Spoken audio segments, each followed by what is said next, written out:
Assalamualaikum warahmatullahi wabarakatuh.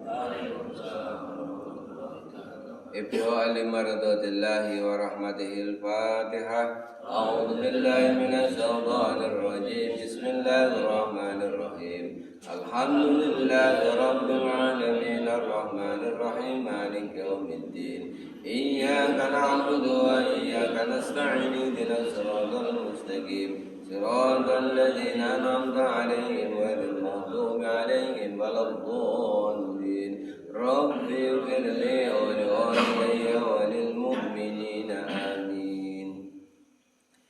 Nahmaduka Allahumma kama amartana an nahmad wa nusalli wa nusallimu ala sayyidina Muhammadin wa ala alihi wa ashabihi wat tabi'in wat tabi'in bi ihsanin ila yaumiddin, amma ba'du.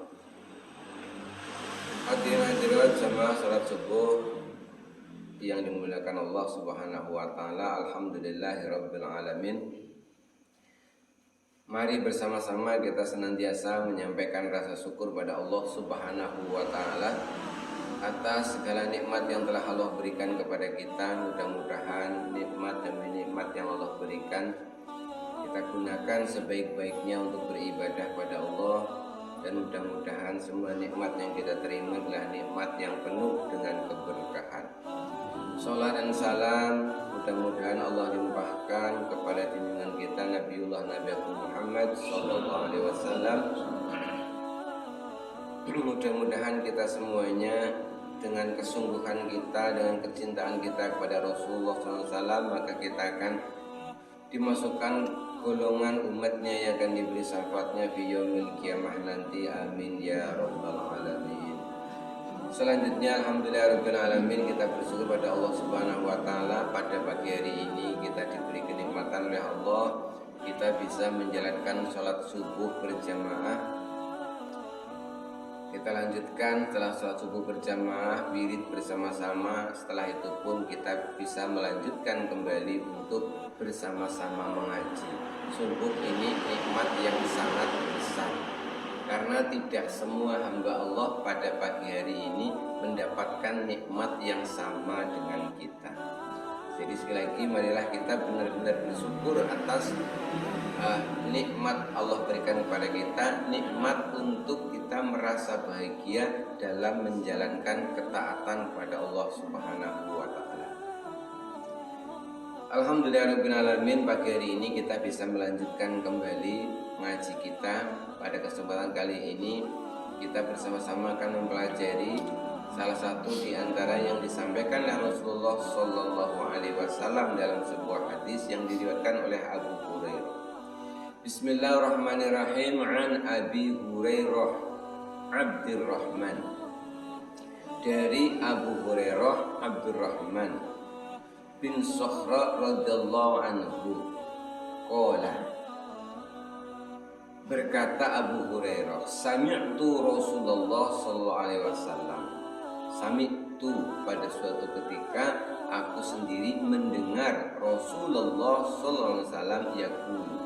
Pada suatu ketika aku sendiri mendengar Rasul bersabda, ma nahaitukum anhu fajtanibuhu wa ma amartukum bihi fa'tu minhu mastata'tum.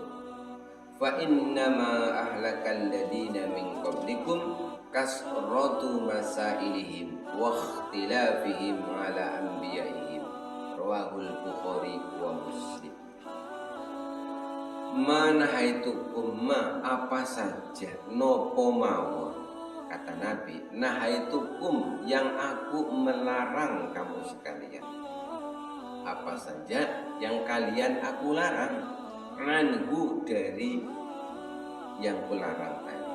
Fajtanibu, maka jauhilah apa yang aku larang. Kata Rasul, apa saja yang kalian aku larang, maka jauhilah. Jadi perintahnya itu jelas bahwa yang dilarang itu disuruh menjauhinya. Jangankan mengerjakannya, mendekati saja itu tidak boleh. Apa saja yang Rasul larang. Apa sebab? Karena setiap yang Rasul larang itu pasti kalau sampai dikerjakan itu akan menimbulkan bahaya yang sangat besar. Nah, ada kalanya yang Rasul larang itu Rasul menjelaskan apa maksudnya. Ada kalanya walaupun tidak dijelaskan detail, sebenarnya kita bisa memahami bahwa yang dilarang itu memang benar-benar kalau ditinggalkan itu bermanfaat.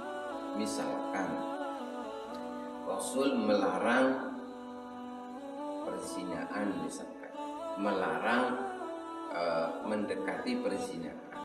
Apa sebab? Karena kalau sampai itu terjadi maka ada bahaya yang sangat besar. Bayangkan kalau misalkan banyak manusia lahir itu tidak jelas siapa orang tuanya. Jadi binnya itu nggak jelas bin siapa. Itu kan sangat berbahaya. Maka sekali lagi mana itu kata Rasul, apa saja Rasul larang fajtanibuhu, harus benar-benar dijauhi. Dan di sini tidak ada kita diberi penjelasan misalkan jauhi semampumu, tidak ada. Artinya kalau Rasul melarang itu berarti mutlak. Berarti mutlak.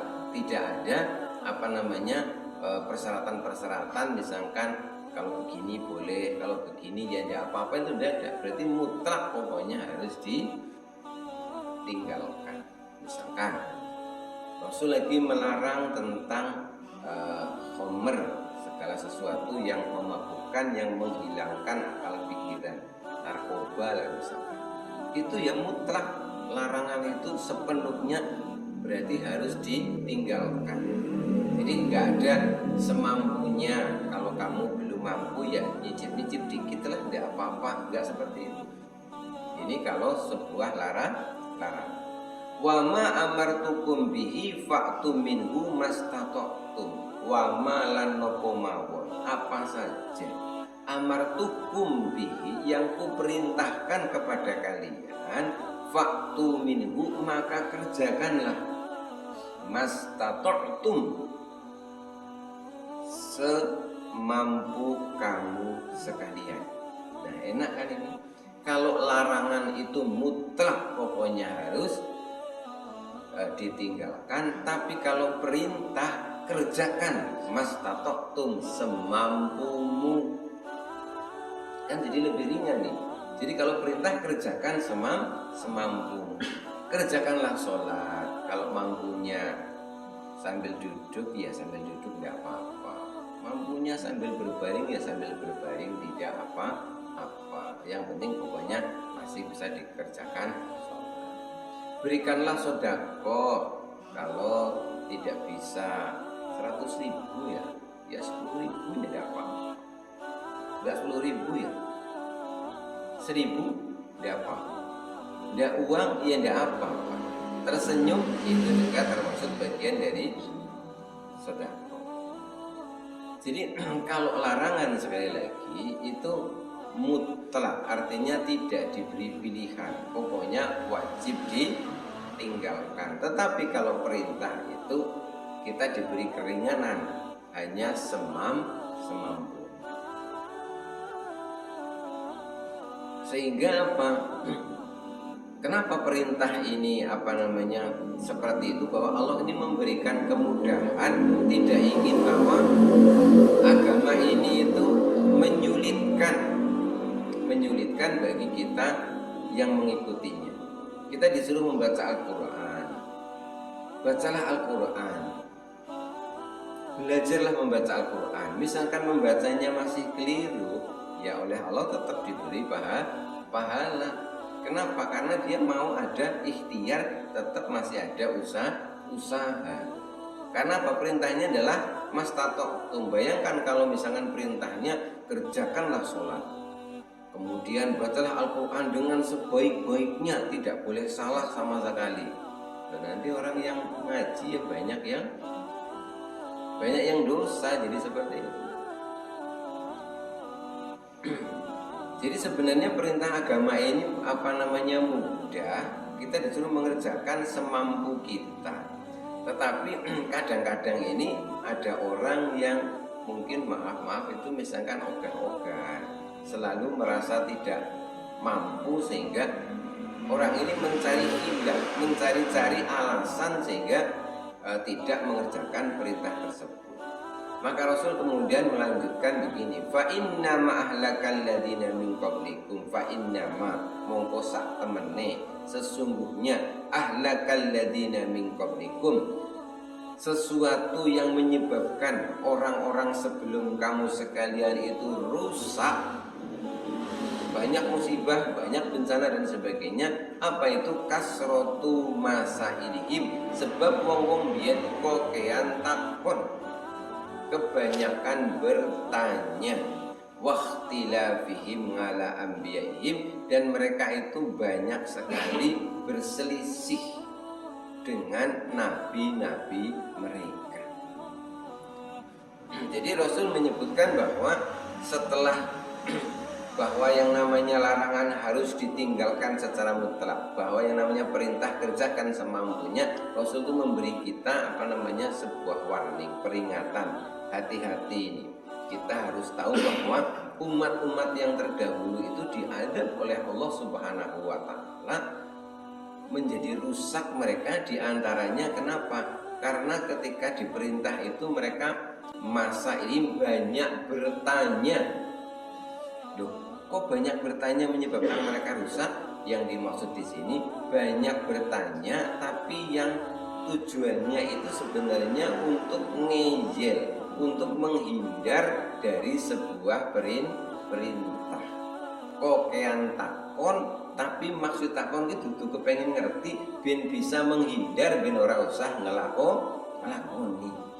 Misalkan ini yang terjadi misalkan pada Bani Israil, kita diperintahkan sholat, kerjakanlah sholat. Kalau misalkan aku lagi bekerja, gimana ini? Kalau misalkan aku nanti lagi sholat tapi sholatku nggak khusyuk, nggak ingat Allah, bagaimana? Kalau nanti aku sholat tapi aku bajunya itu ada bolong-bolong sedikit, bagaimana?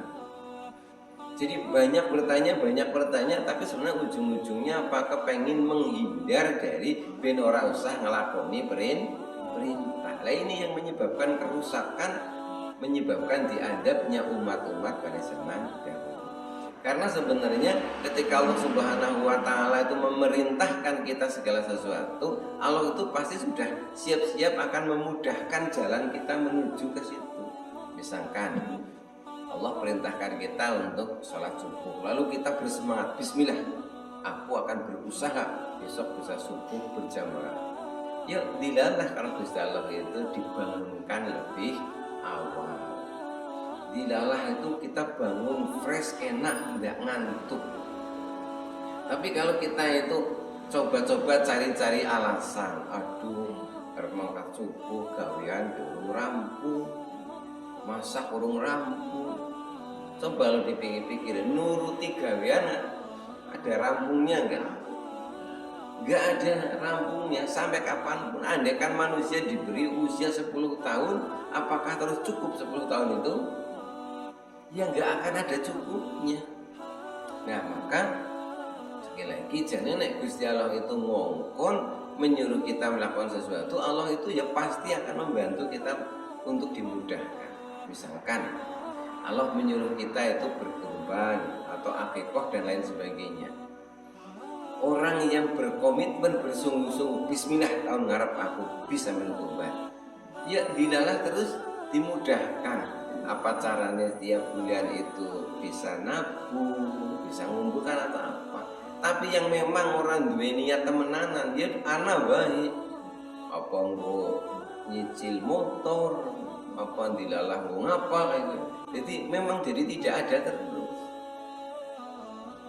Nah, jadi sekali lagi umat-umat terdahulu itu rusaknya mereka diantaranya apa? Ketika ada perintah, ketika ada larangan itu mereka itu kebanyakan tanya, dan pertanyaan itu ujung-ujungnya agar mereka bisa menghindar supaya tidak perlu menjalankan perintah tersebut. Nah, ini pelajaran untuk kita. Pokoknya kalau ada perintah kita habis ngaji gitu ya, bisa ngamalkan atau belum, pokoknya bismillah aku kepengen bisa mengamalkan. Jadi nggak usah ada niat-niatan dalam hati itu, gimana caranya ya aku bisa mencari alasan supaya aku itu benar bahwa saya itu nggak ngelakoni itu. Wakhtilafihim ala anbiya'ihim, dan yang menyebabkan umat-umat terdahulu itu juga rusak, mereka itu juga banyak diadab oleh Allah karena mereka terlalu banyak berselisih, bedani dengan nabi mereka. Jadi intinya apa? Bahwa apa yang disampaikan oleh nabi dan rasul mereka itu tidak dikerjakan. Ini rusaknya pada umat-umat yang terdahulu. Misalkan Bani Israel itu, mereka diberitahu bahwa semua nabi memberitahu sama bahwa Tuhan itu ya hanyalah Allah Subhanahu wa ta'ala. Dan Gusti Allah itu tidak punya anak, tidak punya keluarga. Tapi mereka itu bisa-bisanya mengada-adakan bahwa Allah itu punya anak. Siapa itu? Anna Uzair ibnullah, bahwa Uzair itu adalah anaknya Allah. Lalu sepeninggal Nabi Isa alaihissalam, Nabi Isa pun menyampaikan bahwa Gusti Allah itu ya hanya satu, yaitu Allah Subhanahu wa ta'ala. Lam yalid wa lam yulad, dia tidak punya anak dan tidak diperanakkan. Tetapi sepeninggal Nabi Isa alaihissalam, umatnya itu ada yang mengada-adakan. Jadi berselisih dengan nabinya, mengatakan bahwa ternyata Tuhan itu punya anak. Anak Isa, bahwa Isa itu adalah ibnullah, anaknya Allah. Padahal Isa sendiri tidak pernah mengatakan aku ini anaknya Allah. Itu dalam hal tauhid. Dalam hal yang lain itu sangat banyak. Nah sekarang sudah tidak ada para nabi dan rasul. Bagaimana? Para nabi punya ahli waris, yaitu al-ulama'u warasatul anbiya. Para ulama adalah ahli waris dari para nabi. Berarti kalau kita itu banyak berselisih dengan para ulama, sementara para ulama ini menyampaikan apa yang diajarkan Rasulullah, berarti ya termasuk akan mengalami kerusakan. Jadi pokoknya kalau kita didhawuhi apa, yuk jadilah umat yang kepenakan. Pokoknya anak didhawuhi disuruh pokoknya sami'na wa ata'na, nggih kata Sayyidina Muhammad, nggih insyaallah bismillah saya akan mengerjakannya. Nanti seperti apa mampunya, biarlah Allah Subhanahu wa ta'ala seperti apa memberi kita kekuatan untuk bisa mengerjakan itu.